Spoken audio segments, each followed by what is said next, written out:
దీని ద్వారా మళ్ళీ మన అవసరానికి సరిపడా నీరంతా కూడా ఈ ఎలకాలం కూడా మన చెరువులో ఒట్టుకట్లు మనం పెంచుకోవడం ద్వారా చెరువు నీటి సామర్థ్యాన్ని పెంచుకోవచ్చు.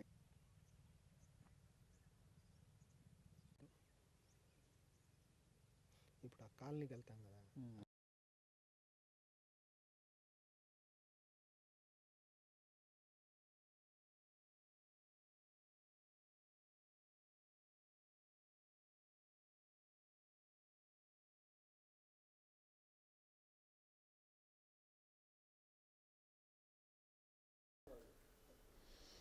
అందరికీ నమస్కారం అండి. నా పేరు కందుల విజయ కళావతి. మాది తల్లుబాడు మండలం, తల్లుబాడు గ్రామ సర్పంచ్. నేను పంచాయతీ సర్పంచ్గా ఎన్నికై 2.5 ఏళ్ళు పూర్తి చేసుకున్నాము.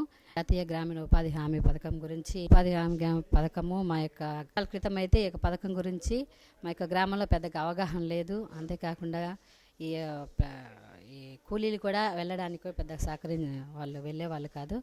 కానీ మేమైతే మా పంచాయతీ ద్వారా, మా స్టాఫ్ ద్వారా, అంటే ఏపీఓ గారు, టీఏలు వీళ్ళ ద్వారా మేము జనంలోకి ఈ యొక్క పథకాన్ని ముందుకు తీసుకెళ్ళాలని తలంపుతోటి మేము వ్యక్తిగతంగా మనిషిని కలవడము, తర్వాత మా యొక్క గ్రామ సభల్లో కానీ, వార్డు మీటింగుల్లో కానీ ఈ యొక్క పథకాన్ని ముందుకు తీసుకెళ్ళడానికి, జనాల అవగాహన కల్పించడానికి మేము అక్కడక్కడ మీటింగ్లు అరేంజ్ చేసినప్పుడు వారు దీని గురించి తెలుసుకున్నారు. తర్వాత వెళ్ళడానికి కూడా చాలామంది కూలీలు పనికి వెళ్ళడానికి కూడా ముందుకు వచ్చినారు. తర్వాత దీని ద్వారా మేము ఎక్కువ మ్యాండేట్స్ కల్పించడానికి, ఎక్కువ మందికి కూలి దినాలు, పని దినాలు కల్పించడానికి కూడా ఇది సహకరించింది. ఇప్పుడు దాదాపుగా 107 గ్రూపులు మా యొక్క పంచాయతీలో ఉన్నాయి. దాదాపు 1600 దాకా జాబ్ కార్డులు ఉన్నాయి.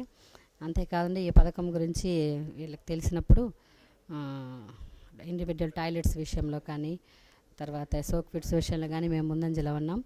అందుకని మాకు ఈ యొక్క జాతీయ గ్రామీణ ఉపాధి హామీ పథకంలో జాతీయ స్థాయిలో అవార్డు అందుకోవడానికి కూడా మాకు సహాయపడింది. ఇంకా మేము రాబోయే రోజుల్లో కూడా, ఇంకా మా ముందున్న భవిష్యత్తులో కూడా మేము ఎక్కువ 180 కూలి పడే విధంగా మ్యాండేట్స్ కల్పించడానికి కృషి చేస్తున్నాము.